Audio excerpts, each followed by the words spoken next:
ભરૂચના ઝઘડિયામાં 10 વર્ષની દીકરીના મૃત્યુ બાદ સાંસદની પ્રતિક્રિયા। ભરૂચની 10 વર્ષની દીકરી સાથે થયેલ કૃત્ય દુઃખદ હોવાનું મનસુખ વસાવાએ કહ્યું। આરોપીને કડક સજા થાય તે માટે પ્રયત્નો। વિપક્ષ આવા સમયે રાજકારણ કરે તે અયોગ્ય। ભાજપ સરકારમાં કેસ પણ નોંધાય અને કાર્યવાહી પણ થાય છે। ઝઘડિયા કેસમાં આરોપીની ધરપકડ પણ કરી લેવાઈ હોવાનું મનસુખ વસાવાએ નિવેદન આપ્યું।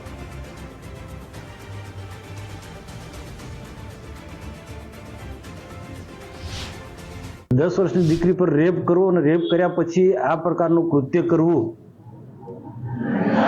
એના માટે એક તપાસનો વિષય માંગી લે છે।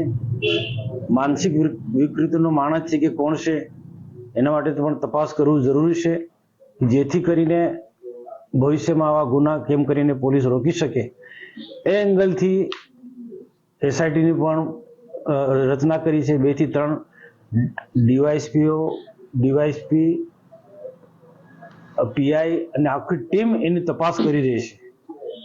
એને સખતમાં સખત સજા થાય એ રીતના અમે તો રિક્વેસ્ટ કરી છે પોલીસને પણ। અને ત્યાં સુધી મેં તો કીધું કે જે પ્રકારની જે ઘટના ઘટી છે તો એ દુષ્કર્મ જે કર્યું છે તો એને